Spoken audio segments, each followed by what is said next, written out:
we'll head to the third with the Capital District Islanders leading it 2-1. Due up in the top of the third, it'll be the right fielder, Caleb Hines, then back around to the top of the order, Jared Pittman and Luke Legier to face lefty Will White for his third inning of work as the Gateways try to even this game up here.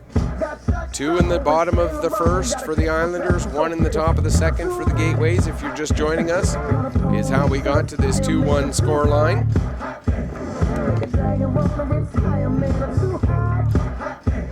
And Caleb Hines, the right-handed right fielder, will lead things off. Hines getting himself set as the warm-up pitches for White have finished up. Now batting for the Gateways, number 43, 1-2-0 for Yarmouth, 2-5-1 so far for Capital District. Here comes the first pitch. Called strike as Hines watches that one go by. White gets himself set, and the next pitch. There's a swing and a miss, and the count 0-2. Will White with that big leg kick, helping to generate the power.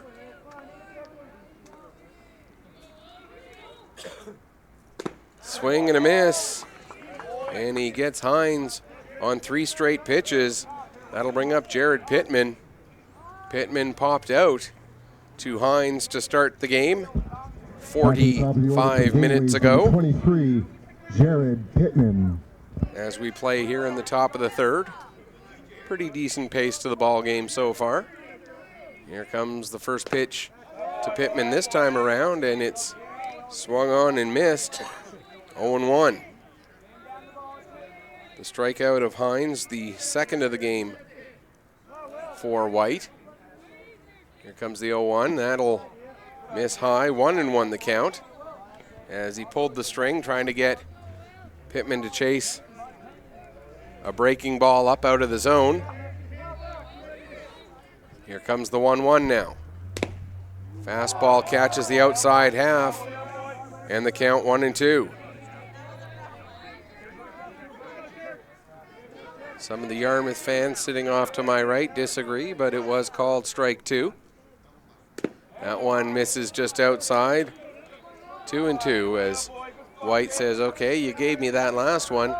Are you going to give me one a couple inches further out? And umpire says no dice. Here comes the 2-2 now. Called strike 3. Back-to-back Ks. And that'll bring up Luke Legier. He reached on an error. Luke Legier. Back in the first. Ended up stranded at third. So Legier 0 for 1. Steps in here with the bases empty and 2 away. That one fouled back. And the count 0-1. And since the Hingley home run in the top of the second, and then the Hope single right after that, 5 in a row now retired by White. That one sails to the backstop, and the count goes to 1-1.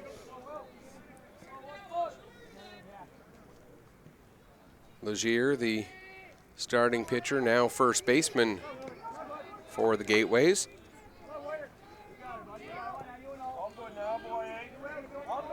White gets himself set, and here comes the 1-1 pitch. That one misses low and outside, and it's 2-1.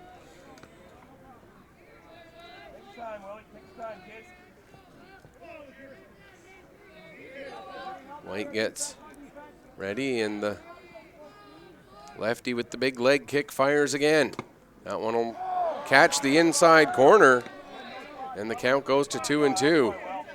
Legier leaned back as if he thought that pitch was coming inside, but it tailed onto the inside corner. Now Legier turns on that one. He'll get that into the gap in left center. Rounding first, heading for second. He'll get in with a stand-up double.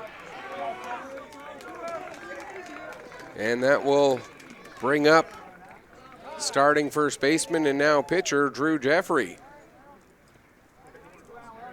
Jeffrey, of course, wearing one of the most significant jersey numbers in baseball history with the 42 on his back.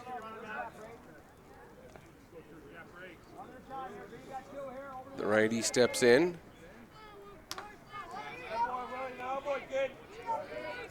And gets ready to face the lefty Will White.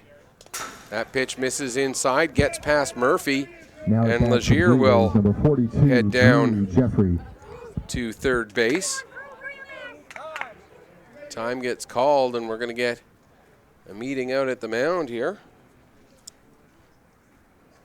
And PEI coach has his roster in hand. We may see some moves here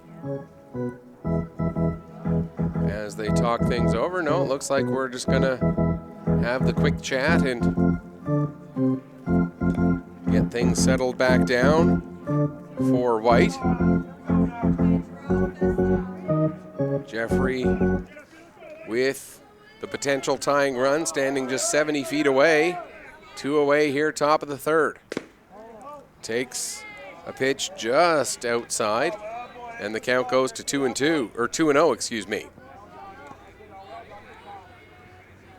Championship Sunday here at the 13U Atlantic Championships. That one goes off of Bruce, who was diving to try and get to the ball. Then McKinnon throws the ball away, and a close play at first as Jeffrey turned toward second, so he had to get back as he was live and in play. Legier comes in to score, so the game is tied. Bruce with a great effort on the dive, but had the ball go off the glove. And so now Blake Newell will step in. He lined out his first time up, swings through the first pitch, and the count goes to 0-1. And they will call that an infield single for Jeffrey, so a single and an RBI makes it 2-2. Pitch to Newell, misses high, and the count now 1-1. Tie ball game here as we play in the top of the third. We knew it was going to be a close game here this afternoon. That one catches the outside corner, and the count now 1-2. After these two teams played to that thrilling 6-5 final back on day one, there's a called third strike. Fourth K indeed of the day for White. He strikes out the side, however, in between the second and third of those 3 strikeouts, he gave up 1 run on 2 hits, a double and a single. Turn into the second run of the game for the Gateways. No errors and 1 runner left on base. We'll head to the bottom of the third. We're all tied up. 2-2. Due up for the Capital District Islanders. It's the 4, 5, and 6 hitters, Jack McKinnon, Owen Murphy, and Braden Bruce. Anyone gets on, then it will be first baseman Thomas McEachern, due up fourth. Again, a big shout out to all of the teams who've been providing incredibly entertaining baseball here all weekend long at this 13U Baseball Canada Atlantic Championship. The CBS Raiders finished in 8th place. They went 0-4, had a bit of a rough weekend on the diamond, but they certainly were enthusiastic participants. They were having fun every game they played in. The St. John's Capitals, they finished 7th with a record of 1-3. And another very fun team. Their one victory coming in that 7th and 8th place game against their counterparts from Newfoundland and Labrador. In 6th place, it was the Port City Pirates, they also finished 1-3. Their lone victory coming in the round robin, which is what put them into the 5th and 6th place game. Number 15, Jack McKinnon. The Fredericton Royals finished with a record of 2-2, good for 5th place. And here comes Jack McKinnon. He singled his first time up. Takes the first pitch strike, and the count 0-1.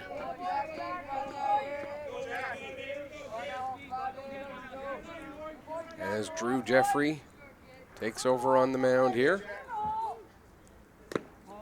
That pitch misses outside, ball 1. Jeffrey last pitched. He did not pitch yesterday.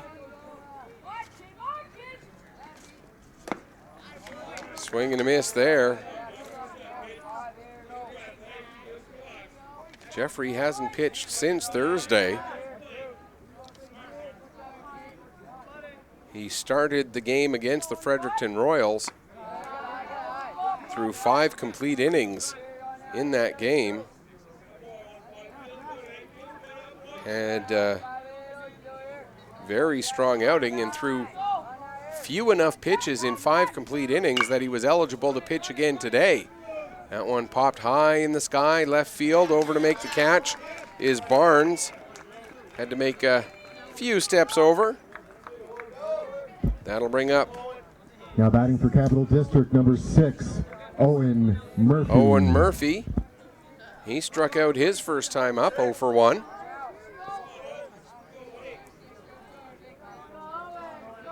So Jeffrey has his full 85 pitch availability here today, and he's used about 20 of them, maybe a little more than 20. Here as he's thrown an inning and a third so far after coming in relief. Swing and miss there by Murphy, and the count goes to 0-2. So considering Jeffrey was able to get through 5 innings with just 60 pitches.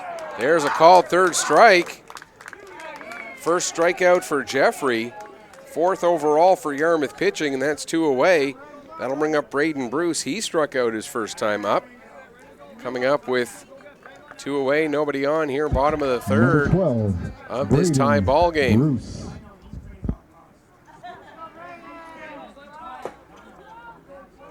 Here comes the first pitch to Bruce. It'll miss a bit high, ball 1.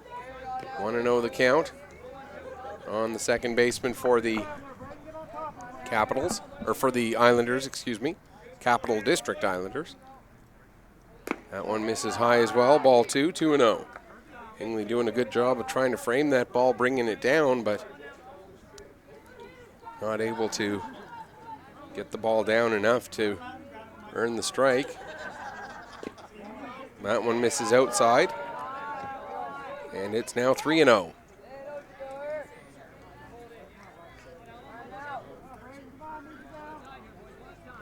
Bruce stands in, ready to see the 3-0 pitch. He takes it outside, ball 4. So that'll be a 2-out base runner, bringing up Thomas McEachern. He walked his first time up. Now batting number 11, Thomas McEachern. So the lefty ready to face Drew Jeffrey for the first time. That walk was issued by Luke Legier back in the first.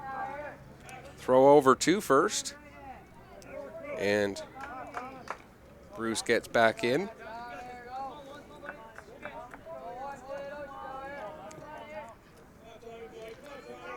Two 4-0 for the Gateways, 2-5-1 for the Islanders. Another throw over to first, and again Bruce getting back in. And executives at Procter & Gamble are thrilled to see all those throwovers to first. That one misses high, ball 1. And if not Procter & Gamble, then any other laundry producer, I'm sure, happy to see those throws to first. That one catches the top of the zone, and the count now 1-1.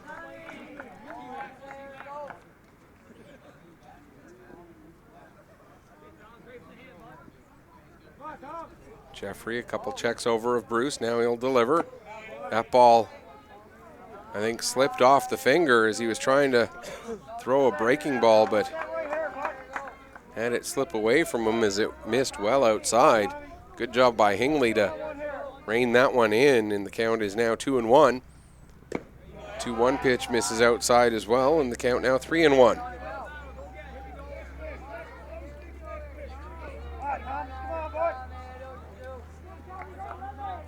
McEachern stands in, ready for the 3-1.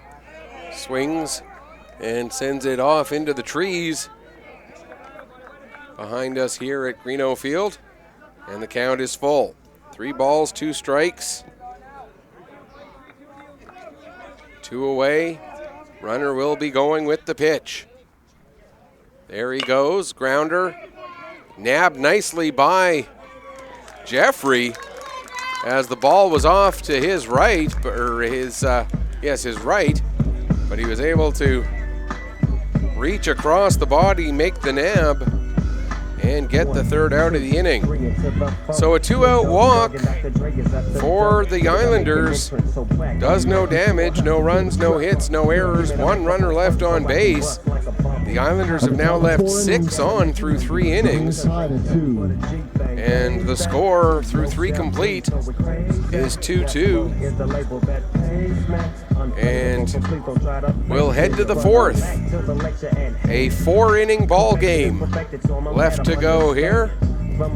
Due up in the top of the 4th, it'll be Liam Hingley, Sam Hope, and Cameron Barnes. Anyone gets on, then Ben Lyons to face lefty Will White, who's at 64 pitches through those first 3 innings. And I believe that count includes the pitches he had to throw yesterday.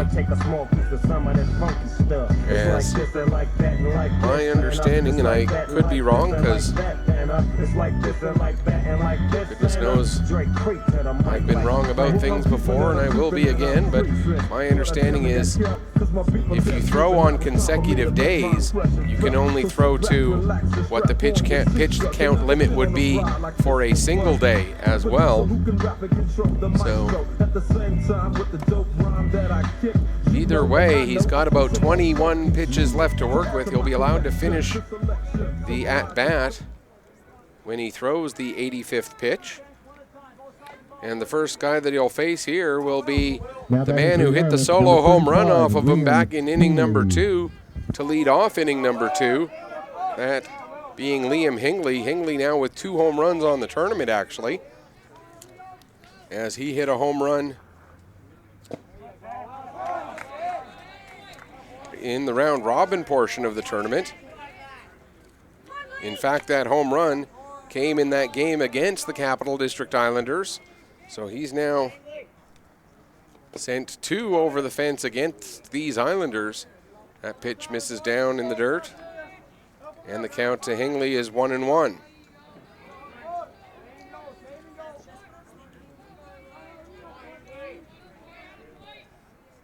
Here comes the 1-1 pitch. That also down in the dirt, and it's 2-1.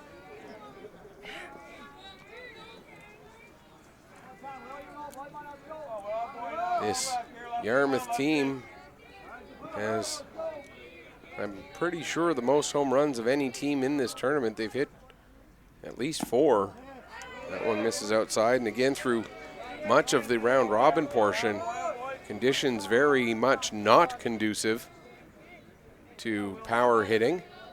3-1 now the count on Hingley here. And that one misses outside, ball 4.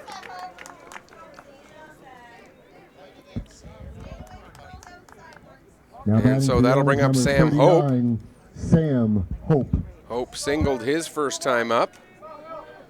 Hope, another one of those Yarmouth hitters who does have a home run in this tournament. His home run came in the game against CBS, if memory serves. In safely with the steal there is Hingley as he goes with the first pitch.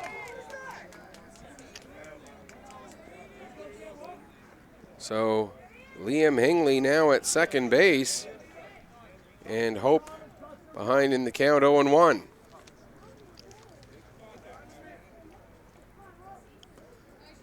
The home run for Hope, as I look back through my sheets here, did indeed come in the game against the CBS Raiders.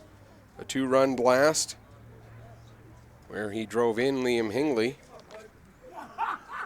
And in the game yesterday, the Gateways had a home run from Legier. So 3 home runs on the tournament. Coming into today, and a 4th one there. Back in the 2nd inning from Hingley. Hingley has 2. Legier with 1. Hope with 1.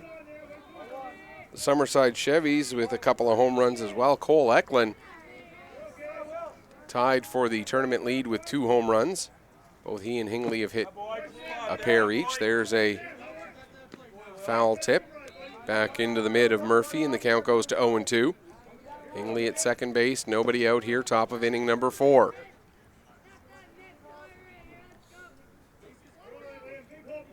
White will throw out to center field, and Hingley will take advantage. He'll head down to third as the throwing error by White allows Hingley to get down to third base, through to second, but both McKinnon and Bruce were a little bit too far from the bag to make a catch on that one. There's a swing and a miss and a strikeout of Sam Hope, 5th K for White on the afternoon. That brings up Cameron Barnes. He was the first strikeout victim for White 24, here this afternoon. Barnes. And coming back in the 2nd, so Barnes 0 for 1. There's a strike right at the knees, and the count goes 0-1.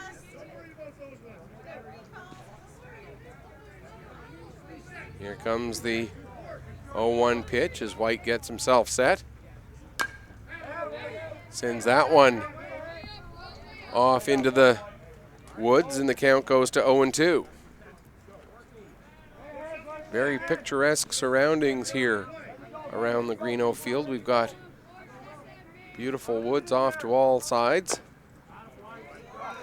Barnes battles that one off. 3 ball diamonds here, part of this facility. Normally a softball facility, but part of the preparations to get these diamonds ready for the event, they had mounds put in. And they also put in temporary fencing to bring in the fences a little bit, as baseball doesn't carry quite as much as the softball does, of course. There's a 1-2 count now on Barnes after that last pitch missed. Swing and a miss, strike 3, and a throw down to third to see if they could catch Hingley wandering off. They can't. 6 strikeouts for White. That'll bring up Ben Lyons. Now batting number 27, Ben Lyons. Lyons lined out to second his first time up.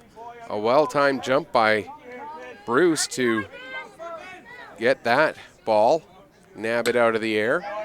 That one fouled off, out beyond the canteen trailer.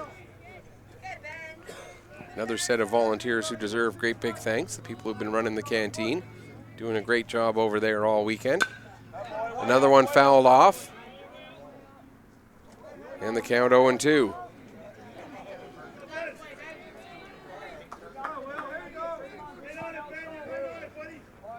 So White now 1 strike away from getting out of the inning, and he gets it there. Strikes out the side, a leadoff walk, but then back-to-back Ks. 7 strikeouts now in the afternoon for Will White. No runs, no hits, no errors, but 1 runner left on base. We'll head to the bottom of the 4th.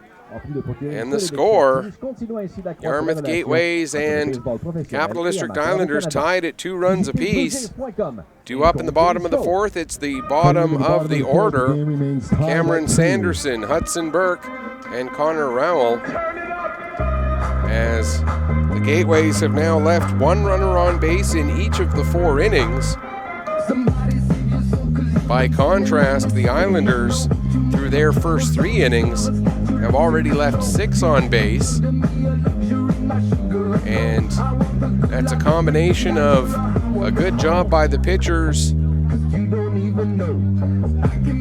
Legier in the first, and then Jeffrey in the second and third to quell rallies when they needed to.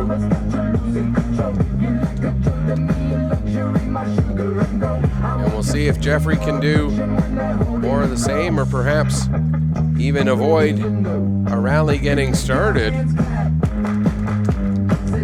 Bases left loaded in the first by the Islanders, 2 left on in the second, and then a 2-out walk immediately stranded by a ground out in the third.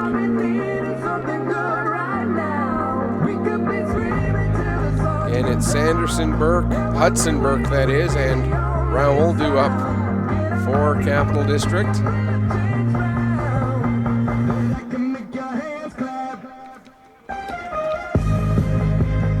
As we get ready for the bottom of inning number 4. Starting things off for the Islanders, number 18, Cameron Sanderson. Drew Jeffrey, 33 pitches so far.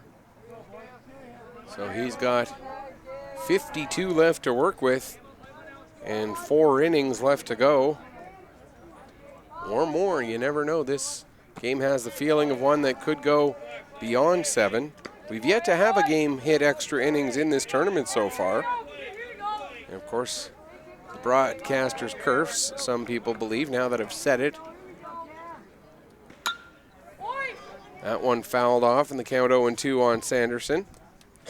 Now that I've said it, it has to happen, right? I don't believe in such things. It only becomes a big deal because it happens on those rare occasions, and when it does, everybody goes and makes a note of it. Thank you very much to Penny McDonald-White for the kind words. And I'll certainly pass those on to my technical guru, Brian, as well, as he's the one who's making this all look good as well as sound good here. As the count on Sanderson, 1-2. He fouled that one off. It'll remain 1-2. Here comes the 1-2 pitch. That catches the inside corner. A called third strike. Second strikeout for Jeffrey, 5th overall for Yarmouth pitching, and that'll bring up Hudson Burke. He popped out to Newell his first time up. 0 for 1 on the day. Now batting number 9, Hudson Burke.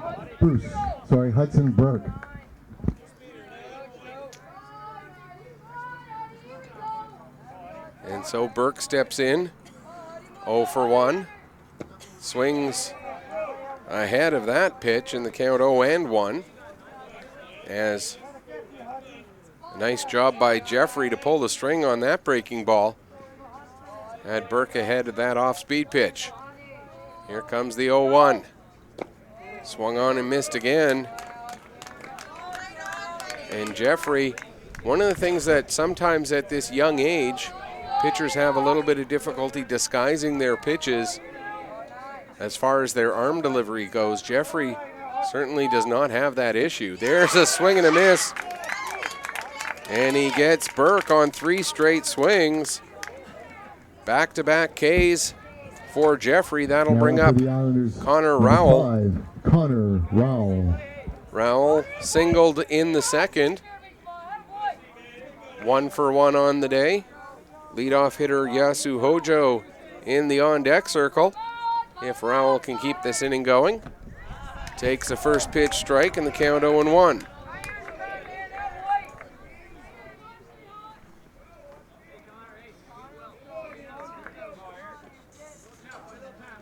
Rowell will step back in here with the count 0-1. 2-2 ball game here, bottom of the 4th inning. Gold medals and the right to call yourself Atlantic champions on the line. That one popped up right side of the infield, and backing up and making the catch, a difficult one, but Liam Surratt able to get back there and get the glove on it to make the catch. 3 up, 3 down, no runs, no hits, no errors, nobody left. For the first time in the ball game, the Gateways retire the Islanders in order. We'll head to inning number 5, still tied, and Will White has just 5 pitches to work with, and he'll face Liam Surrett, Calum Hines, and back around to the top of the order for Jared Pittman. Although somehow I get the distinct impression that we'll see a pitching change at some point in this inning, as the likelihood that this inning will go more than 5 pitches deep for White, but they'll leave him in there as long as they can get as many base runners or batters as possible, as second base needed a refit. So recognition of one of our many volunteers here who went out and changed out second base there. One of the parents for the Dartmouth Arrows team. Arrows, as mentioned, won the bronze medal earlier today. They finished the tournament with a record of 3-2 after going 2-1 in pool play, losing the semifinal and then winning that bronze medal game earlier this morning. First pitch to Surrett misses outside. The Summerside Chevys, who finished 4th, also had a record of 3-2. They went perfect through the round robin, but then lost in both the semifinal and the bronze medal game to drop down to 4th with that identical 3-2 record as the Dartmouth Arrows. 1-1 pitch to Surrett, swung on and missed, and the count goes to 1-2. As some blue starting to appear above us. And a giant ball of fire also making its appearance for the first time here today. As this will be pitch 85, so that means Liam Surrett will be the final batter to be faced by Will White. And there's a called third strike. White ends the day with 8 strikeouts, 2 runs on 4 hits, 8 strikeouts. We'd like to thank our triple-level sponsors, And Dovetail Bats, XL Electric, and the Eric just Baseball Organization. 2 walks given up. No, just 1 walk given up, excuse me. 2 runs on 4 hits, 1 walk, and 8 strikeouts in 4 1/3 innings for Will White. A very good performance here this afternoon by White on the mound. And we'll see how the defensive alignment adjusts itself. We can tell you that Jack Burke is going to take over on the mound. Jack Burke had been playing third base. He'll now take over on the mound. And it looks like Will White will head out to center field, it appears. Yasu Hojo comes in to play shortstop. Jack McKinnon going from shortstop to third base, so it's a 4-player rotation. Let's take you through it again. Will White goes from pitcher to center field. Yasu Hojo comes from center field into shortstop. Jack McKinnon goes from shortstop to third base, and Jack Burke goes from third base to become the second pitcher of the day for the Capital District Islanders. So, resetting the defense, Sanderson, White, and Hudson Burke now in the outfield from left to right. Jack McKinnon and Yasu Hojo now the third and shortstop respectively. Bruce and McEachern still the right side of the infield. Murphy still behind the plate. And again, new pitcher, Jack Burke. And the first batter that Burke will face will be the number 10 hitter, Caleb Hines. Hines 0 for 1 on the day. He struck out his first time up, leading off the third inning. Comes up here with nobody on and 1 away here in the 5th. Fouls off the first pitch. And it's out of play, 0-1 the count. Now at the plate, number 43, Caleb Hines. So now Burke, the right-hander, delivers, and that one catches the top of the zone, 0-2. So Gateway's hitters now, after watching a lefty pitch for 4 1/3 innings, have to look for a completely different release point from a right-hander. Swing and a miss. The ball gets away though. Murphy able to pick it up and get it down to first in time. Great recovery by Murphy. Back to the top of the order, number 23. 2-3 on the putout. And we head around to the top of the order. You think you may perhaps be parked illegally. Jarrett. Parking enforcement from the city is there to verify if in fact you are parked illegally and will reward you with a ticket if you are. Jared Pittman comes in with nobody on, 2 away. Pittman 0 for 2 on the day. Popped out to start the game in the first inning. Struck out in the third. Fouls off the first pitch he sees here in the 5th, and the count 0-1.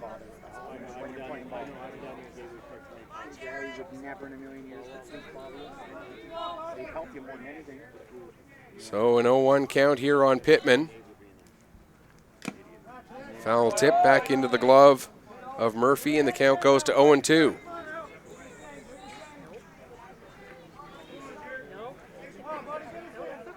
For White, again, 4 1/3 innings. He will get no decision as far as the win-loss line goes. Struck out by Burke of Pittman to end the 5th inning as the Gateways go down in order. No runs, no hits, no errors, nobody left. First time they've gone down in order.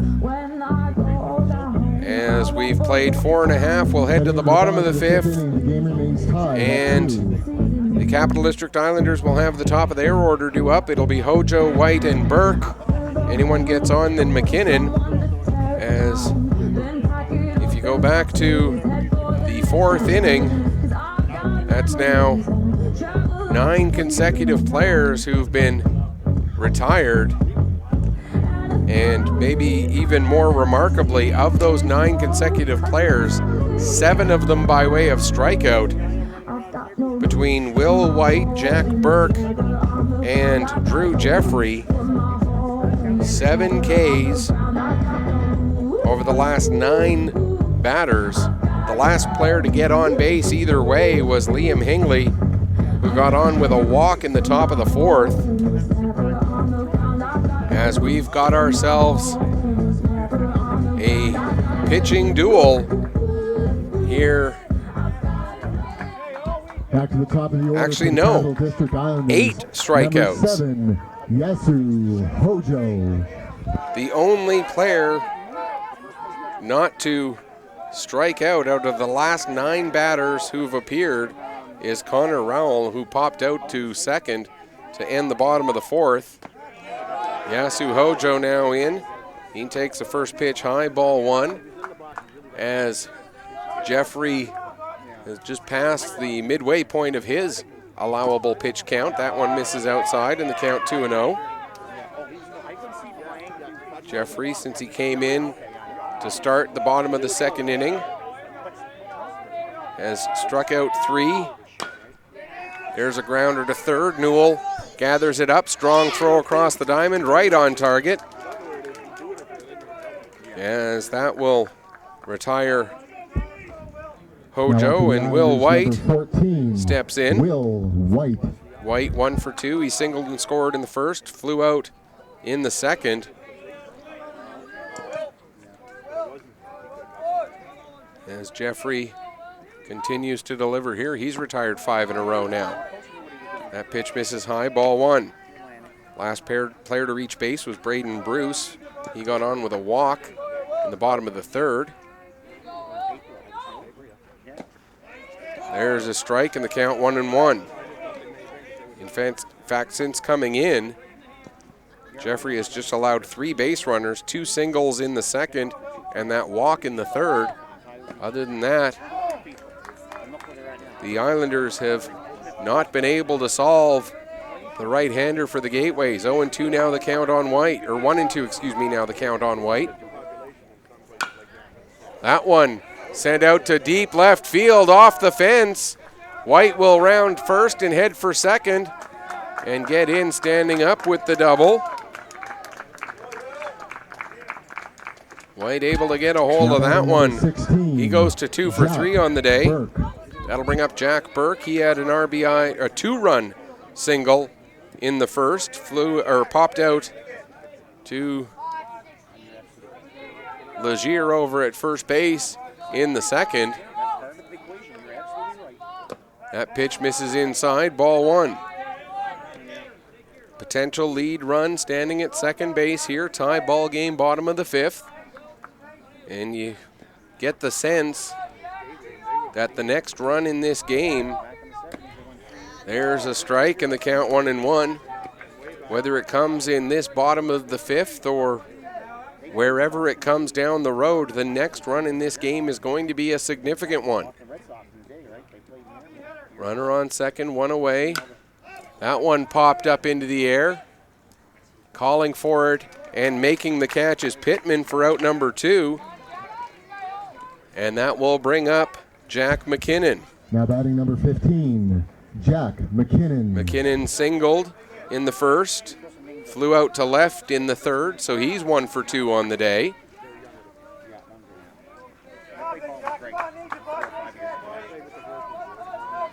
And we'll get a little bit of housekeeping of home plate before we get this at bat.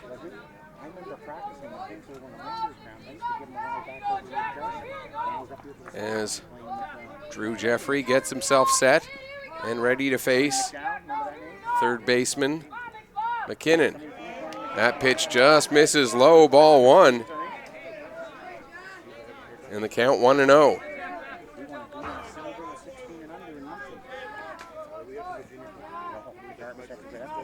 Jeffrey gets himself set, and here comes the 1-0. That'll miss inside. No, it'll catch McKinnon. And so that'll put runners at first and second with 2 away. Owen Murphy will come up. He's 0 for 2. Before we get there, though, we'll get a quick meeting at the mound as they want to talk things over. And are we going to see a pitching change here?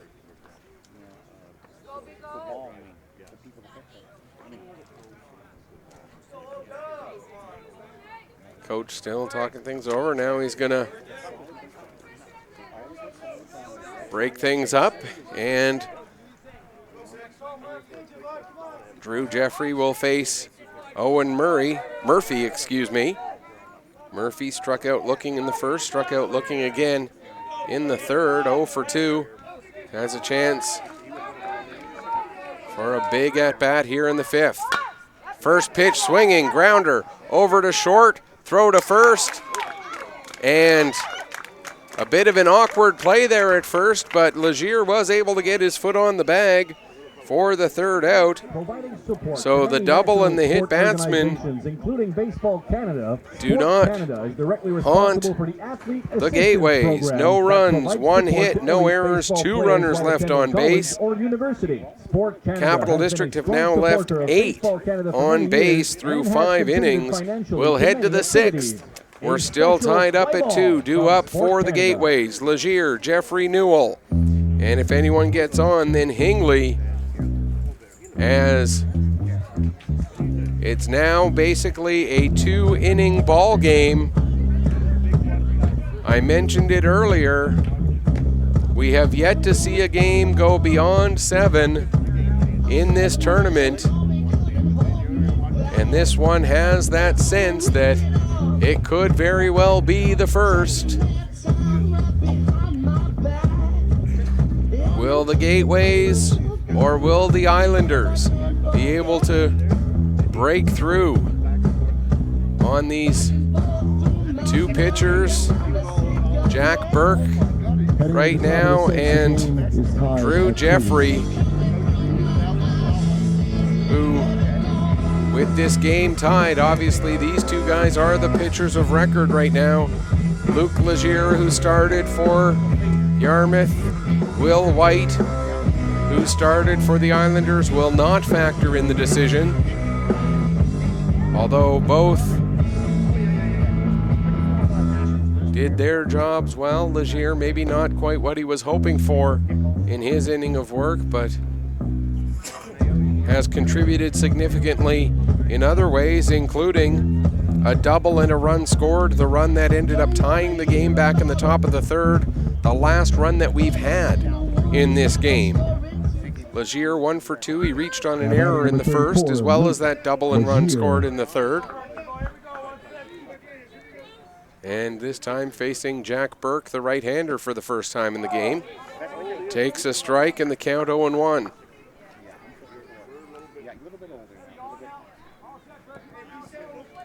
Legier gets himself ready for the 0-1 pitch coming from Burke. Burke from the full windup. Swung on and missed, and the count now 0-2.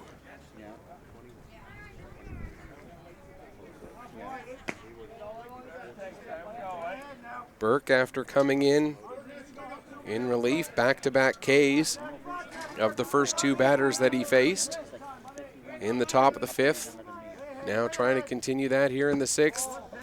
Misses just high. Legier looked like he thought about swinging, but held up. And the count now 1-2. The 1-2 pitch forthcoming. Lined hard, and what a catch there. First base coach making a nice catch there. Barehanded. And that ball had some smoke on it. That was as much self-defense as it was anything else. But a nice catch, and a little bit of joking around over there in the first base dugout as well. That one fouled off. This one will go back into the woods, and the count will remain 1-2.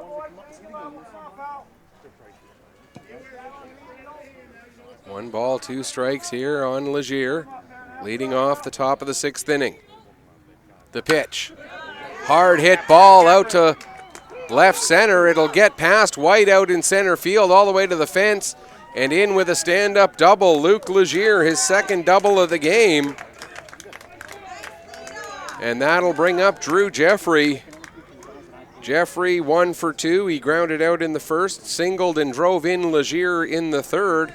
Has a chance to do the same here in the sixth. And if he can drive in Luke Legier, that would break this deadlock that we have 2-2 as it's been since that third inning. Throw back to second. Legier gets back in. Number 42, Drew Jeffrey. Bruce held on to the ball, tried the old fake the throw back to the pitcher, see if he could catch Legier, but Legier able to stay in contact with the bag. Another throw back to second. And again, Legier gets back in safely.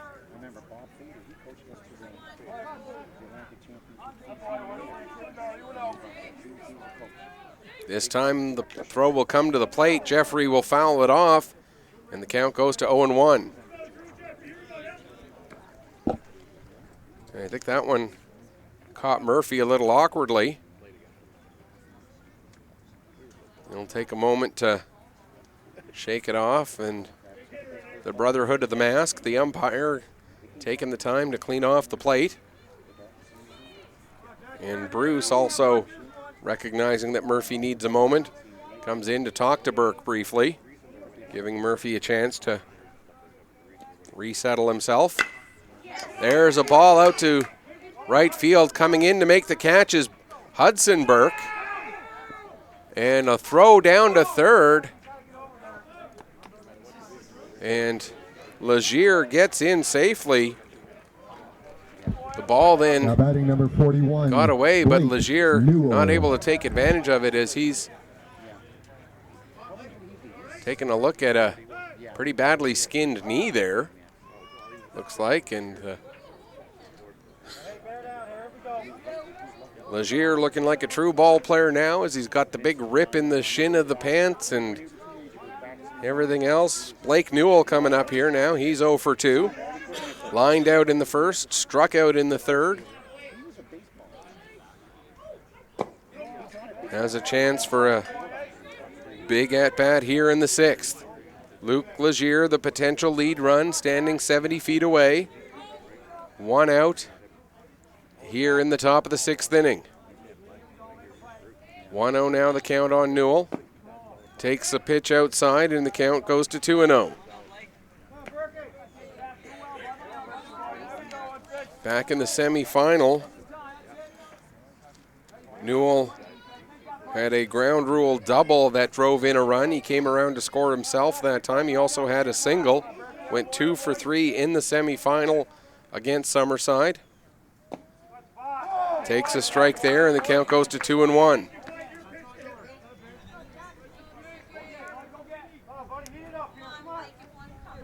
Two runs on 5 hits for the Gateways, 2 runs on 6 hits. They've also committed 2 errors. Have the Islanders. There's a grounder to Hojo. And he will get the ball over to third, and Legier just gets back in safely. Newell reaches on the fielder's choice. And Hojo with the great play to hang on and not allow Legier to come in to score. It puts runners at the corners, though, for Liam Hingley. Hingley had a home run back in the second, a solo shot. He's also walked in the fourth. Hingley with a big chance to make a big contribution here.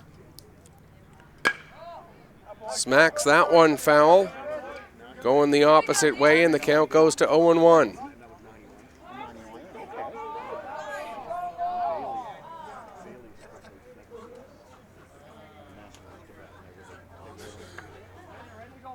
The ball had been fouled off, and when the new ball was thrown in to Burke, it got away from him. But because it had been a foul ball, that ball was not live as it was thrown to him. A few people started to react, but the umpires all going, no, no, no, no, no, nothing can happen there. There's a grounder right back to Burke. He looks over to third to make sure that Legier has to stay there. Newell does get to second, but Hingley is retired. And now there are 2 away, and Sam Hope, Number 39, Sam Hope. with 2 in scoring position, comes up. He's 1 for 2. And they're going to intentionally walk Hope to load the bases. And that'll bring up Cameron Barnes. With 2 away, and you've got the base empty, why not Number put on the 24, winner of the Cameron home run Barnes. derby, take the bat out of his hands. That brings up Cameron Barnes. And he'll swing at the first pitch and get it through into the outfield. 1 run will score. Everyone advances 1 station. And Cameron Barnes with the big RBI single. Playing the percentages. Taking the bat out of Sam Hope's hands. Now batting for Playing the Gateways, percentages number looks like the 27, right call, but Ben this time Lyons. Cameron Barnes makes the Islanders pay as he gets an RBI single. That'll bring up Ben Lyons. He is 0 for 2, coming in now with the bases loaded, 2 away, and a chance to add to the lead. First pitch to Lyons. Misses outside, ball 1. I'm sure if you were coaching this game, you'd probably make a similar decision. With the guy who won the home run derby up at the plate and an empty base to give him, there's a strike and the count goes to 1-1. And the guy batting behind him in the order was 0 for 2 on the day.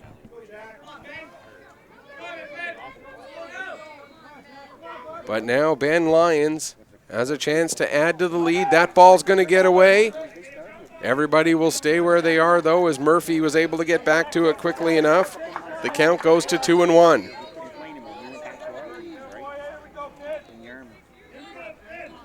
Looking ahead now to the Islanders in the bottom of the 7th, it'll be Bruce, McEachern, and Sanderson, as they will now need to get some offense to bring this game back to a tie.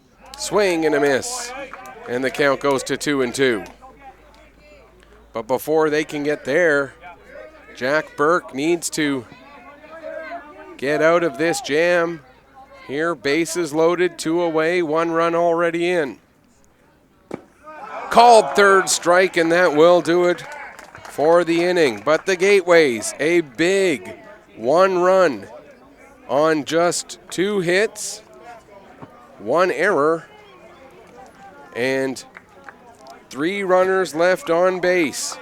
We'll head to the bottom of inning number 6, and it is the Yarmouth Gateways leading the Capital District Islanders 3-2 in the bottom of the 6th. As mentioned, Braden Bruce, Thomas McEachern, and Cameron Sanderson due up to face Drew Jeffrey. And Jeffrey now still has 31 pitches left to work with to try and get through 2 innings to give the Yarmouth Gateways the Atlantic Championship. Grab your loved ones. The Islanders 2 runs back in the top of the 1st, or bottom of the 1st. The first 2 batters to appear for the Islanders in this game. Hojo walked, White singled. They were both driven home on a 2-run single by Jack Burke. Since then, Jack Burke ended up at 3rd base in that inning. Since then, nobody has gotten past 2nd base.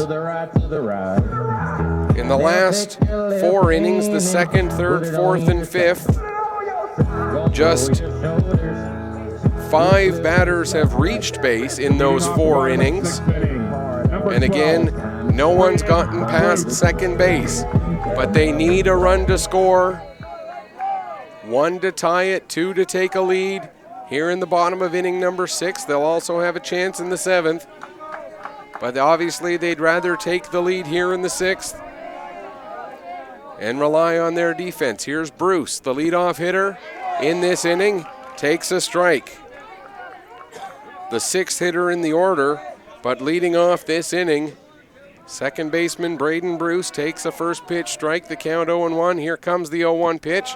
It misses high, 1-1. When these teams played back on Thursday morning, the Gateways needed to fight back to tie it up, and then the Islanders scored the game-winning run in the bottom of inning number 7. This time the the Islanders need to fight back to tie it up. There's a called strike, and the count goes to 2-2. Bruce, I think, thought it was going to miss inside. Jumped to get out of the way, but the pitch called a strike. Here comes the 2-2. Swung on, heading towards left center. It gets over the head of Lyons. Bruce on his horse. He'll head to 2nd and get in with a stand-up leadoff double. So the potential game-tying run in scoring position for Thomas McEachern. He walked in the 1st, grounded back to the pitcher in the 3rd. But before we get to McEachern, we're going to see a meeting at the mound, and we're going to see a pitching change. 4+ innings for Drew Jeffrey. A great effort for Jeffrey, and he'll come out of the game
pitches back on Friday in that game, that he only needed the 1 day of rest, and so available to pitch here today. And he comes in a big high pressure situation. And before he can start, he's asked to take off the number 11 wristband or watch or whatever it was he had on his right hand. Now he gets that off, and here comes Thomas McEachern. Potential tying run standing at second base. Nobody out here, bottom of the 6th.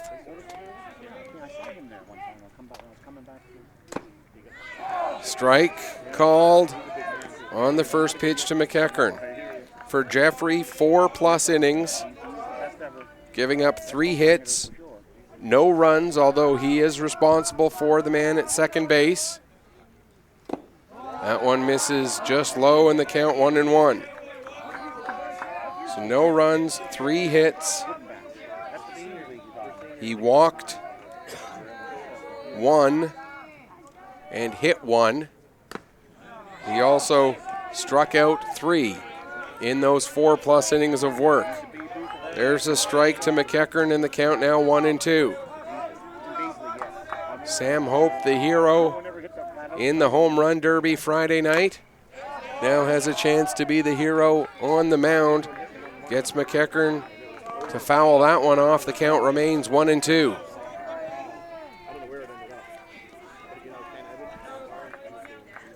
Hope a couple of looks back at Bruce. Time gets called. And we'll get ourselves reset. Yarmouth Gateways with the 1-run lead after the run in the top of the 6th. Grounded down to third. Newell will throw across the diamond in time. Throw back to third. And getting in safely is Bruce. You couldn't ask the Gateway defense to execute that any better. But Bruce just beats out the throw back to third after Newell threw across the diamond to get batting for Capital District, McEachern out at first. Cameron Sanderson. Strong throw right back across the diamond, right on target, but Bruce beats it out with the slide. That'll bring up Cameron Sanderson with 1 away. And the potential tying run now at third, and we're going to get a change of some sort here.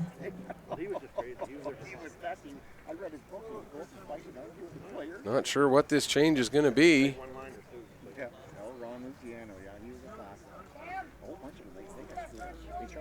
or why we're getting notification of this change now.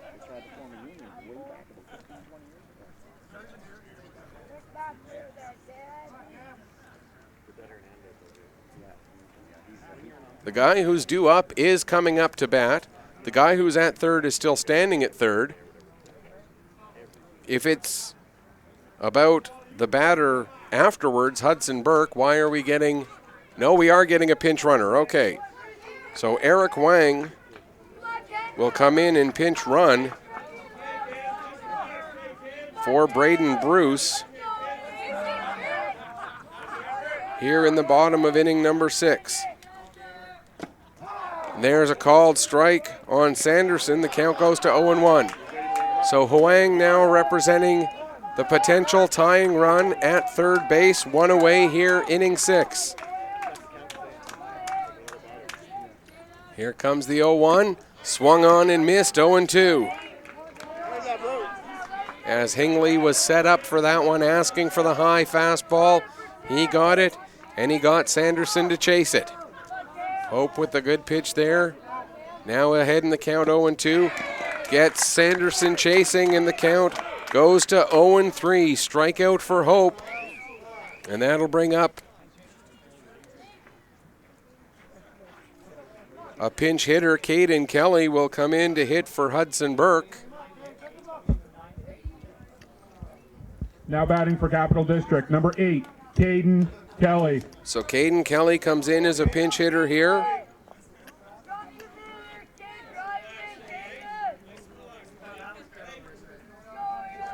Potential tying run stands at third base. 2 away here, bottom of the 6th. Sam Hope came into this game on the mound with a runner on second and nobody out. He got McEachern to ground out. He got Sanderson to strike out. Now facing Kelly to try and get out of this without giving up the tying run. First pitch strike. Kelly watches it go by. 0-1 the count.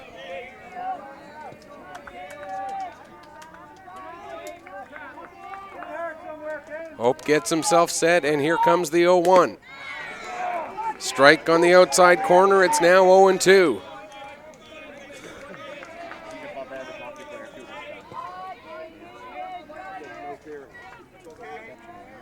Here comes the 0-2.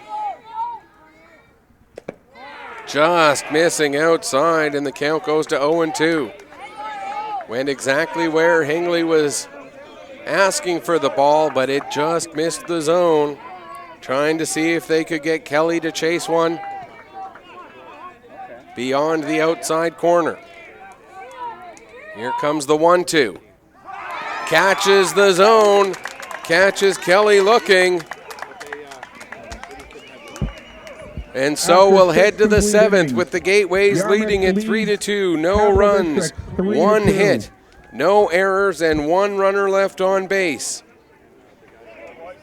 We go to the 7th. Yarmouth leads it 3-2. Due up for the Gateways to try and add some insurance. It's the 9, 10, and 1 hitters. Liam Surratt, Calum Hines, and Jared Pittman. And if anyone gets on, then Luke Legier to face Jack Burke. And as we take a look, Bruce back out there at second base, so he re-enters the game. Defensively, Hudson Burke re-enters the game defensively. So Kelly's day is done, Huang's day is done.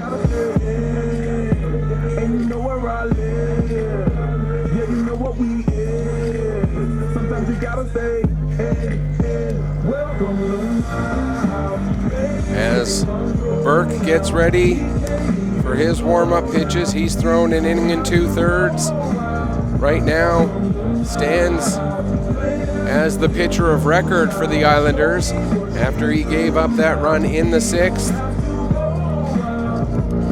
For the Gateways, Drew Jeffrey stands as the pitcher of record. We can now close the book on Jeffrey. No runs over those 4 hits. Starting off for the Gateways, number 40, Liam Surratt. And 1 walk, 1 hit by pitch, or 1 hit batter. And 3 strikeouts. Ends the book on Jeffrey. And a big 6th inning for Hope on the mound. And now Surratt with a leadoff single. He'll advance to 1 for 3 on the day after popping out in the 2nd and striking out in the 5th. With the presentation of the gold and silver medals, there'll also be the presentation of the tournament's top hitter, top defensive player, and top catcher. And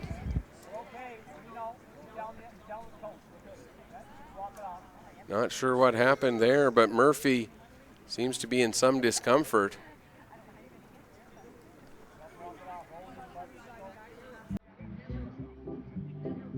Not sure again what exactly happened there, but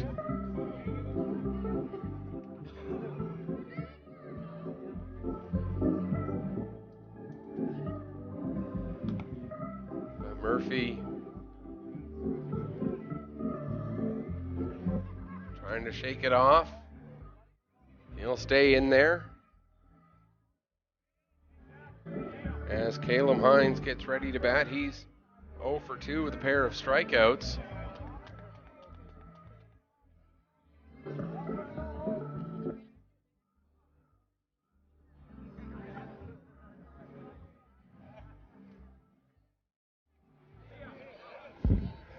Now on for the Gateways, number 43, Calum Hines. Now we're ready to continue. Hines will step in.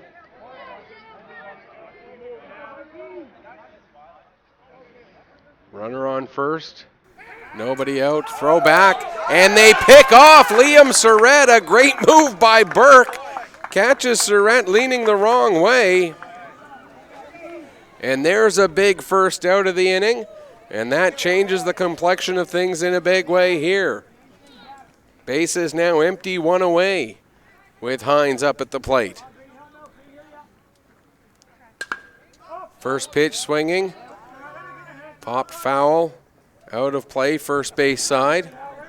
And the count goes to 0-1. As mentioned on the in-house PA here, after the medal ceremonies, we'll also have the presentation of the tournament MVPs. We'll stick around for that. Certainly that breaking ball looked like it was heading right towards Hines, and he reacted, but then it broke in over the corner for an 0-2 count. Hines fouls that one back, and it stays 0-2.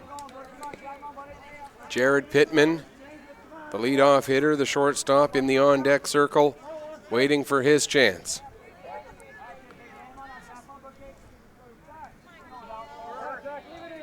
Here comes the 0-2 again, swung on and missed. And a throw down to first to finish the out. And that will retire 2. Now Jared Pittman comes up. He's 0 for 3. Popped out in the first, struck out in the third, struck out in the fifth. Top of the order, number 23, Jared Pittman. Looking to try and help add some insurance here in the 7th. Takes a first pitch strike and the count 0-1.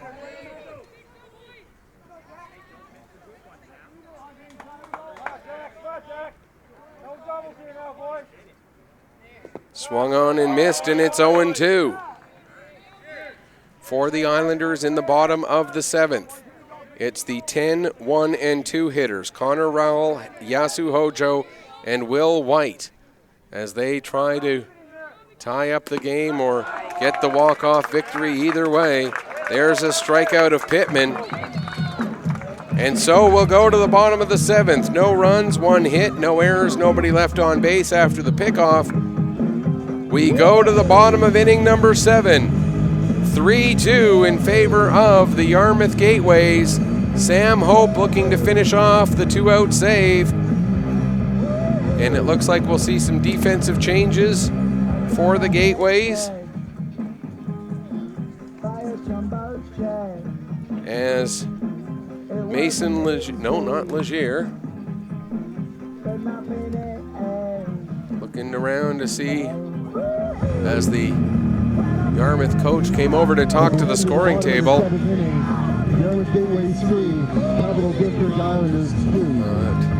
Trying to see where those changes may be.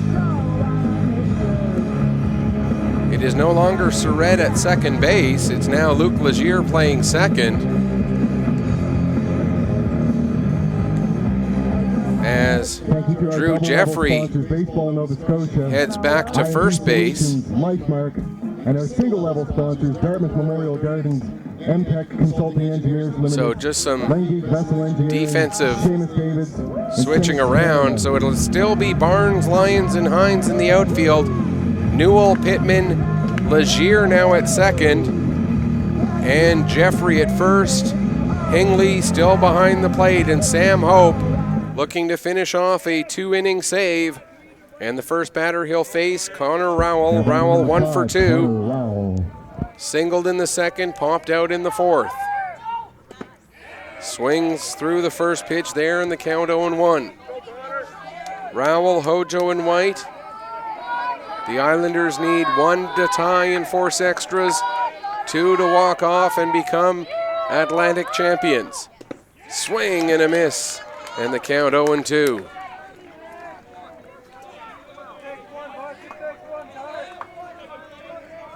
What an incredibly entertaining ball game we've had for you today here on TV1. Thank you so much for tuning in.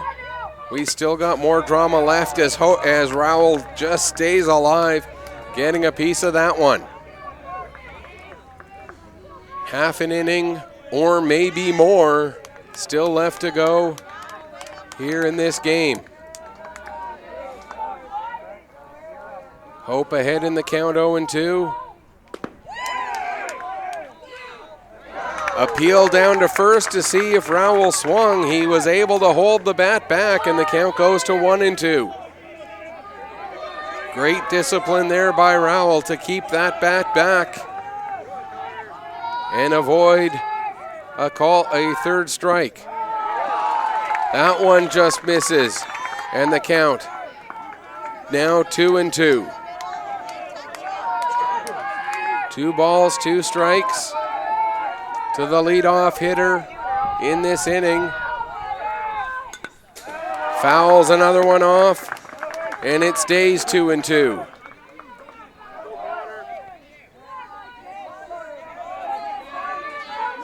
The right-hander on the mound, Sam Hope, came in the 6th inning.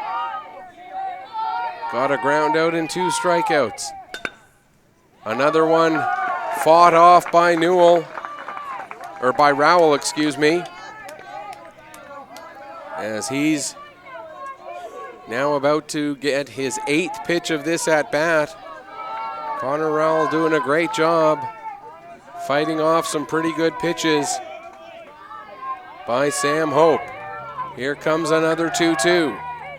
Swing and a miss. And the Gateways need just 2 more outs to be the Atlantic champions. Yasu Hojo now steps in. He walked and scored in the 1st, singled in the 2nd, grounded out in the 5th. 1 for 2 on the day. Every batter right now a potential game-tying run. 1 away. First pitch misses low, ball 1. Hojo in the bottom of the 7th inning of the previous meeting between these teams hit a leadoff double and came home to score the walk-off run. Does he have more dramatics left in him for this one? Grounder to 3rd. Newell gathers it up. Throw across the diamond just in time.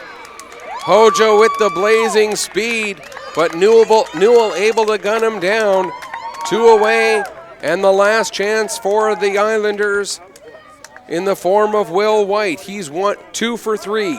Singled and scored in the 1st, doubled in the 5th. That sandwiched around a fly out to left in the 2nd. White the last chance. Burke in the on-deck circle if White can get on. First pitch to White, a strike at the knees, 0-1 the count. The Gateways now just 2 strikes away from being able to call themselves Atlantic champions. There's a grounder right back, and they did it! The Yarmouth Gateways have won the 2019 13U Baseball Canada Atlantic Championships. Top of the 7th, no runs, no hits, no errors, nobody left. The final score, Gateways win the gold medal with a 3-2 win over the Capital District Islanders. For the Islanders, that's their first loss of the tournament. They played absolutely fantastic baseball. Right now, the silver medal might not feel that great, but when they get a chance to look back later and reflect, they had a great tournament, and a silver medal will be plenty to be proud of. Canada 13U National Atlantic Championships 2019. What a great game here we had in this gold medal final. The Yarmouth Gateways coming away with the victory. We're going to stick around for the medal presentations. We're going to stick around for the presentation of the other tournament awards as well. So things aren't quite over yet. We've still got hardware to hand out. Congratulations to both the Capital District Islanders and the Yarmouth Gateways on an incredible, incredible gold medal game. It went right down to the wire. Drew Jeffrey, the winning pitcher. Sam Hope with the save for the Islanders. few players you could point out who had great games. Jack Burke did a dynamite job on the mound in his time on the mound. Will White, through his 4 1/3 innings, a great job from him as well. Yasu Hojo had a great tournament, had a pretty good day at the plate today. Will White, we talked about his pitching, also a great day at the plate, going 2 for 4. Jack Burke, we talked about his pitching, a big 2-run single, driving in the 2 runs that the Islanders scored. And for both of these teams, for all of these players, National Atlantic Championship hats are being handed out by Jerry LeBlanc of Baseball Canada. and for the Gateways, again, this a moment they will never forget for the Islanders when they get a chance to reflect back on this, a tournament to be plenty proud of, certainly. As you're presenting your medals, since you've already As received we'll the handshake line, turn so things over, you can return to your baseline. we'll turn things over to our public address announcer here for the presentation of the medals and the presentation of the tournament awards.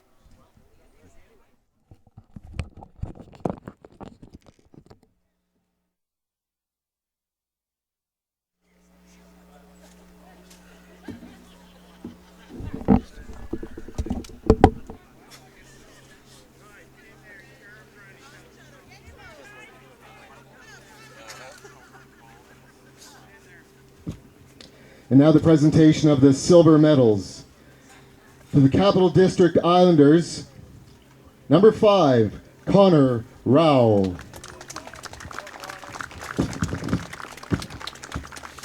Number 6, Owen Murphy.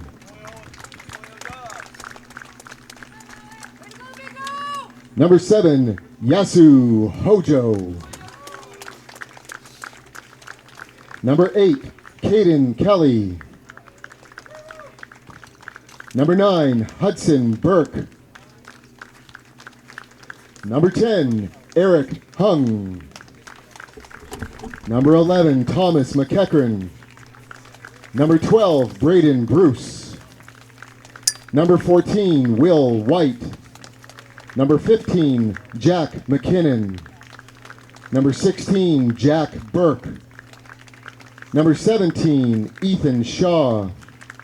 And number 18, Cameron Sanderson. The Capital District Islanders head coach is KJ White. Assistant coach, John Burke. And assistant coach, Mike Murphy.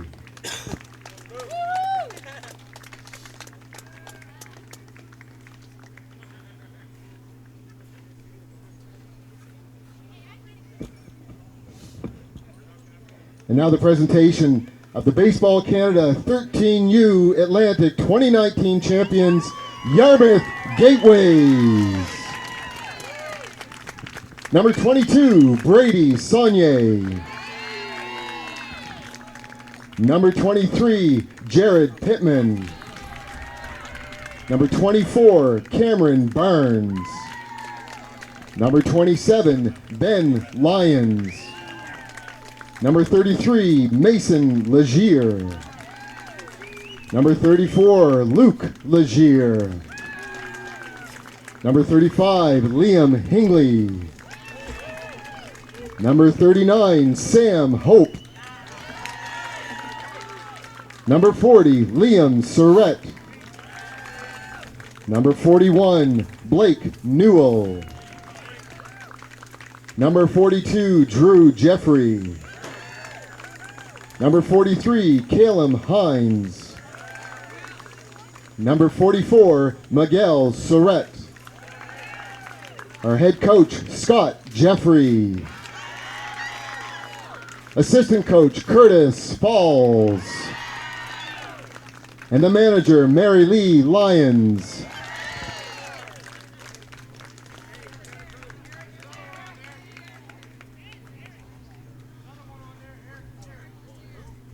Sorry, another call-up.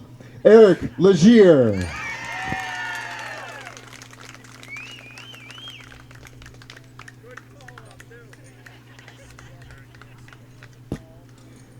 right, we will turn things over to Jerry LeBlanc of Baseball Canada for some presentations of the Baseball Canada MVP Awards. Over to you, Jerry. Okay, what a great tournament. It started very quickly on Thursday, and here we are today with our championship game. Congratulations to Yarmouth Gateway for a game well played, and also the Capital District Islanders. Great job. I want to congratulate also all the teams who were here and worked hard all weekend. Also, more specifically, the host committee, Suzanne and Shane Wemble. Good job with running this tournament. There's also a lot of volunteers, and you probably saw them under tents all weekend back there. The scorekeepers, the game changer to make sure that all the stats are kept correctly, so that in turn, when we get our awards done, that we do things accordingly. And to those volunteers, thank you very much on our behalf of Baseball Canada. No championship can be held, and this weekend we had the luxury of having the top officials across Canada, as far as BC, in here to do these championships. And what a wonderful job from our officials this weekend. Thank you very much.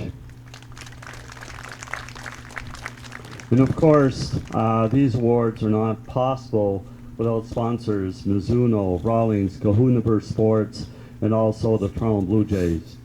So these awards are Baseball Canada awards, and the first we have is the Mizuno Top Catcher.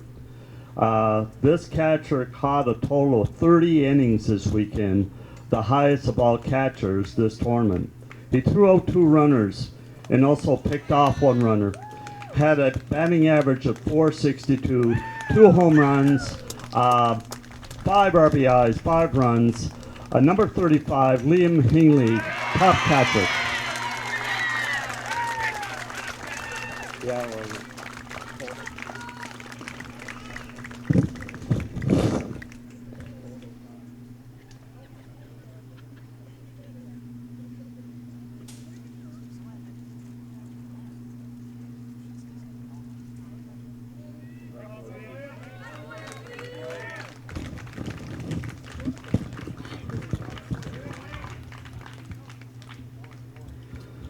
Okay, for the top fielder, defensive player, this player pitched for 2 2/3 innings, struck out 10 batters, and allowed a couple of hits and 3 runs. Defensively played infield, outfield, so he actually pitched and also had a batting average of .562 with 1 home run, 3 RBIs, 6 runs scored. From the Dartmouth Arrows, number 81, Jakardan Pelly.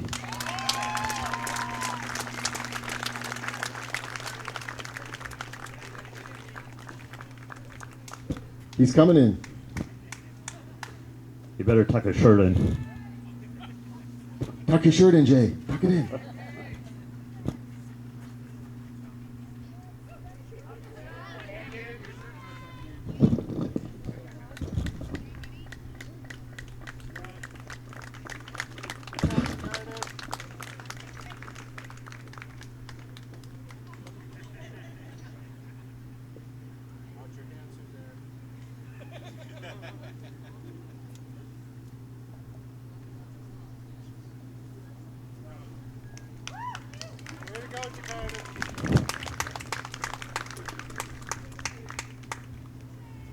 And last but not least, the top batter.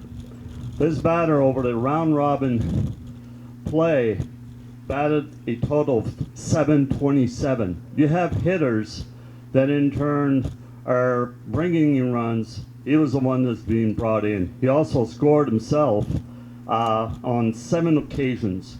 He even had a couple of doubles and a triple, and went 8 for 11 in the round robin. And in the playoff included, he finally finished with a batting over average of .625. From the Capital District Islanders, number 7, Yashu Togo.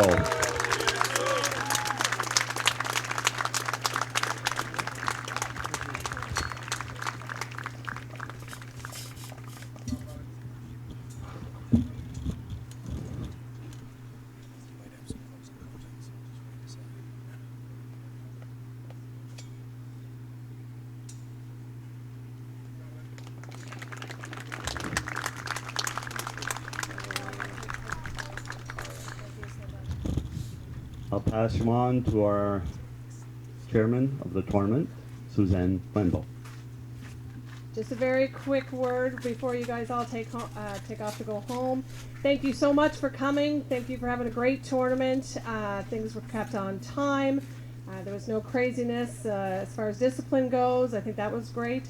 And the kids seem to all have a lot of fun. So best wishes, and we'll see you on the field next year.